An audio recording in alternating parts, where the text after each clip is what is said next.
Welcome to கலாஸ் கறி world. எல்லோரும் நல்லா இருக்கீங்களா? இன்றைக்கி நான் இந்த மீன் சூரை மீன் தான், இதை வச்சு நல்ல திக்கான கிரேவி கிடைக்கக்கூடிய ஒரு மீன் குழம்பு தான் பண்ண போகிறேன். கேரளாலெலாம் ரெஸ்டாரண்ட்லாம் இந்த மாதிரி மீன் குழம்பு கிடைக்கும், நல்ல டேஸ்ட்டாக இருக்கும். கட்டாயம் ட்ரை பண்ணி பார்க்கணும். அதுக்காக நான் 1/2 கிலோ சூரை மீன் எடுத்து நீட்டாக கட் பண்ணி வாஷ் பண்ணி வச்சுருக்கிறேன். இதில் நீங்கள் கொஞ்சம் வினிகர் சேர்த்து நீங்கள் வாஷ் பண்ணிங்கன்னா, வினிகர் சேர்த்து ஒரு நிமிஷம் வச்சுட்டு அதுக்கப்புறம் நீங்கள் வாஷ் பண்ணிங்கன்னா சீக்கிரமாக க்ளீன் ஆகிடும், ஸ்மெல் எதுவும் இருக்காது, அவ்வளோ தூரத்துக்கு நீட்டாகிடும். ஓகே, நான் இப்போ அப்படி தான் கட் பண்ணி வாஷ் பண்ணி வச்சுருக்கிறேன். இப்போ இதுக்காக நான் ஒரு பெரிய வெங்காயத்தை இந்த மாதிரி நீளமாக கட் பண்ணி வச்சுருக்கிறேன். ஒரு தக்காளி, அப்புறம் ஒரு 10 பல் பூண்டு, ஒரு சின்ன பீஸ் இஞ்சி, கொஞ்சம் கறிவேப்பிலை, ஒரு 10 சின்ன வெங்காயம் இவ்வளோ எடுத்து வச்சுருக்கிறேன். 3 குடம்புளி இந்த மாதிரி ஒரு 1/2 காக்கல் தண்ணியில் ஊற வச்சுருக்கிறேன். இந்த மாதிரி ஊற வச்சுக்கோங்க. அதுக்காக ஒரு 3 table spoon Kashmiri chilli powder தான் நான் எடுத்துருக்கிறேன். நீங்கள் காரம் உள்ள மிளகாய் தூள்லாம் பார்த்து சேர்த்துக்கோங்க. 1 டேபிள் ஸ்பூன் தனியாத்தூள் எடுத்துருக்கிறேன். 4 பச்சை மிளகாவும் தேவைப்படுது. இதுக்கு பாருங்கள், பச்சை மிளகாவும் எடுத்து ரெடியாக வச்சுருக்கிறேன். இப்போ கேஸ் ஆன் பண்ணி ஒரு கடாய் சூடு பண்ண வச்சுருக்கிறேன்.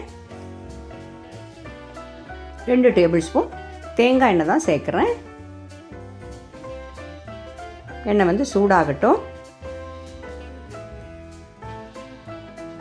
இதை வெந்தயம் ஒரு 1/2 டீஸ்பூன் வெந்தயம் சேர்க்குறேன். 1/2 டீஸ்பூனை விடையும் கம்மியாக சேர்த்தா போதும். வெந்தயம் ஜாஸ்தி ஆகிட வேண்டாம். இப்போ அந்த பூண்டை அதையும் சின்னதாக கட் பண்ணியிருக்கிறேன். அந்த பூண்டையும் அந்த பெரிய வெங்காயத்தையும் போட்டு வதக்கிடலாம். ரொம்ப ப்ரௌன் கலர் ஆகிறது வரை வதக்கணும்னு கிடையாது, ஒரு பாதி அளவுக்கு வதக்குனா போதும். மீடியம் ஃப்ளேம்லேயே வச்சுக்கோங்க. பாருங்கள், இந்த அளவுக்கு வதக்குனா போதும். இப்போ நம்ம இதில் தக்காளி சேர்த்துடலாம். தக்காளியும் சேர்த்து ஒரு நிமிஷம் வதக்கிக்கோங்க. இப்போ தக்காளியும் வதங்கிடுச்சு. இதில் கொஞ்சம் பொடியெல்லாம் சேர்க்கணும். ஒரு 1/2 டீஸ்பூன் மஞ்சத்தூள் சேர்க்குறேன். இந்த தனியாத்தூள் எடுத்து வச்சுருந்தோமே அதையும் சேர்த்துட்டேன். மிளகாய்த்தூள் எல்லாத்தையும் சேர்த்து நல்லா கிளறிக்கோங்க. அதோட பச்சை வாசம் போகணும், தீஞ்சு போகாமல் பார்த்துக்கோங்க. இந்த மாதிரி டைமில் ஃப்ளேம் நல்லா கம்மி பண்ணிக்கோங்க. இதில் ஒரு 1/2 கப்பு துருவின தேங்காய் சேர்க்குறேன். அதையும் சேர்த்து ஒரு நிமிஷம் கிளறிக்கோங்க. ஏன்னா அந்த தேங்காய் நல்லா வறுபடணும் அப்படிலாம் கிடையாது, அதோடையும் பச்சை வாசம் போனால் மட்டும் போதும். அதையும் இதெல்லாம் சேர்த்து நம்ம நல்லா கிளறி விட்டு ஒரு நிமிஷம் நல்லா வதக்கிடலாம். அதுக்கப்புறம் நல்லா ஆற வச்சு மிக்ஸி ஜாரில் போட்டு ஃபைன் பேஸ்ட்டாக அரைச்சி எடுத்துடணும், கொஞ்சமாக தண்ணி சேர்த்து.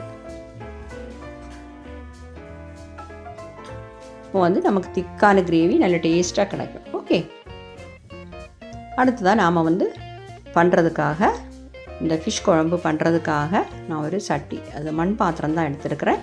அது சூடு பண்ண வச்சுருக்கிறேன். அதில் 2 டேபிள் ஸ்பூன் தேங்காய் எண்ணெய் சேர்த்துருக்கிறேன். கொஞ்சமாக கறிவேப்பிலை சேர்த்துடலாம்.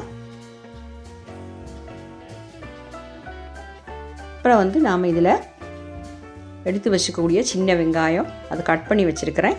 அந்த இஞ்சியை இடித்து வச்சுருக்கிறேன். அது அந்த பச்சை மிளகாய் எல்லாத்தையுமே இதில் சேர்த்துடலாம். சேர்த்துட்டு நல்லா வதக்கிடலாம். ஃப்ளேம் கம்மி பண்ணி வச்சு வதக்கிக்கோங்க.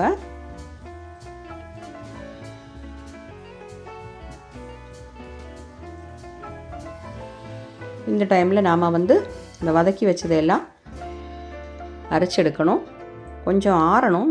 பார்த்திங்களா, இன்னும் கொஞ்சம் ஆற வேண்டியிருக்கு. ஆறினதுக்கு அப்புறம் தான் அரைச்சி கொஞ்சமாக தண்ணி சேர்த்து ஃபைன் பேஸ்ட்டாக அரைச்செடுக்கணும்.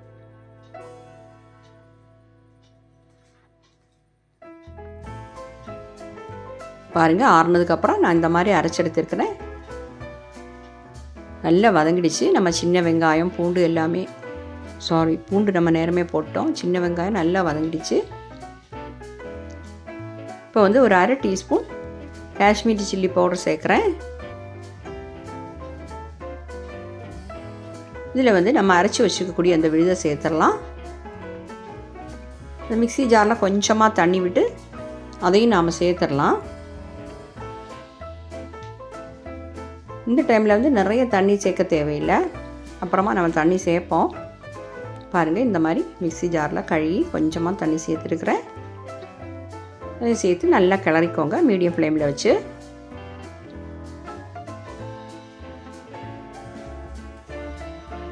இது எல்லாமே நல்லா சூடாகி அதோட பச்சை வாசம் எல்லாம் போய் அந்த எண்ணெய் பிரிஞ்சு வரும். இந்த மாதிரி பண்ணும்போது தான் அந்த மீன் குழம்பு வந்து நல்ல ஒரு டேஸ்ட்டாக இருக்கும்.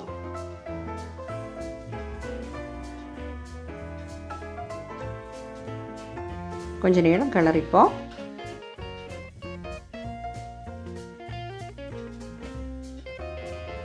இந்த மீன் குழம்பு வந்து ரொம்ப டேஸ்ட். சப்பாத்திக்கு, ஆப்பத்துக்கு எல்லாமே நல்லா இருக்கும் சாப்பிட்றதுக்கு. ரைஸு கூடயும் சாப்பிட்றதுக்கு ரொம்ப சூப்பராக இருக்கும். இப்போ இந்த மாதிரி கிளறி நல்லா அதில் உள்ள பச்சை வாசம் எல்லாம் போயிடுச்சு. இப்போ வந்து நான் தண்ணி சேர்க்குறேன். மொத்தமாக நான் 1 கப் தண்ணி சேர்க்குறேன்.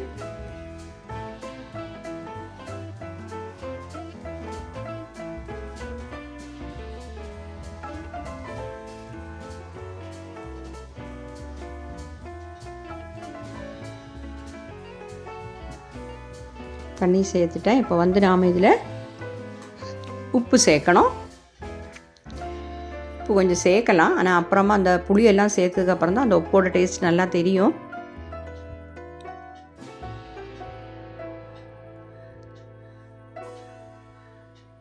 பாருங்கள், இது கொஞ்சம் கொதி வரட்டும். 2 டீஸ்பூன் தண்ணியும் கூட சேர்த்துருக்குறேன்.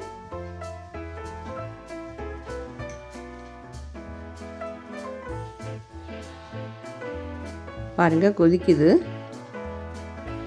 இந்த டைமில் எடுத்து வச்சுக்கூடிய அந்த குடம்புளியும் சேர்த்துடலாம்.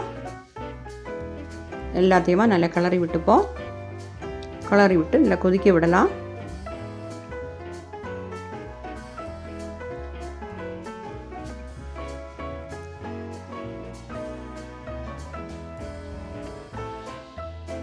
கொதிக்கட்டும்.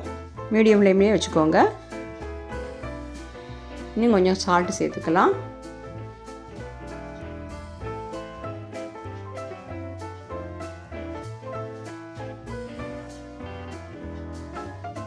பாருங்கள், நல்லா கொதிக்குது. இந்த டைமில் நீங்கள் சால்ட்டு, புளிப்பு, காரம் எல்லாமே செக் பண்ணலாம். புளிப்பு, காரம் எல்லாமே கரெக்டாக தான் இருக்குது.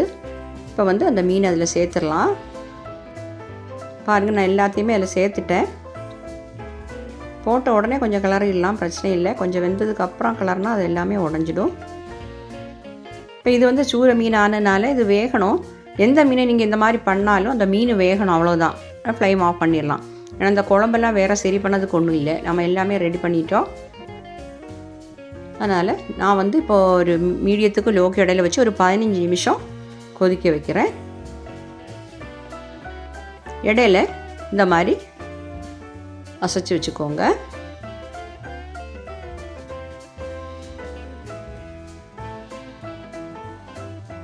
பாருங்கள், திறந்து பார்க்கலாம். குழம்பு வந்து நல்லா ரெடி ஆகிடுச்சு. திக்கான கிரேவியாக சூப்பராக இருக்குது.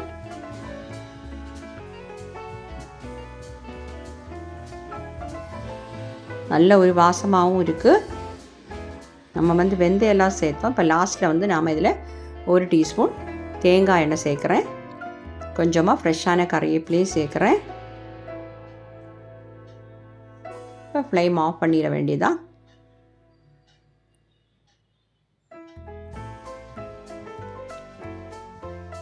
பாருங்கள், நம்ம மீன் குழம்பு சூப்பராக ரெடி ஆகிடுச்சு. இந்த ரெஸ்டாரண்ட்ல எல்லாம் போனால் இந்த மாதிரி மீன் குழம்பு கிடைக்கும். நல்ல டேஸ்ட்டாக இருக்கும். Super taste. ட்ரை பண்ணி பார்த்து உங்கள் ஃபீட்பேக்கை தெரியுங்க. பார்த்தீங்களா, சூடு சாத்துலாம் இந்த மாதிரி போட்டு பிணைஞ்சு சாப்பிடும்போது அட்டகாசமாக இருக்கும். Okay, thank you.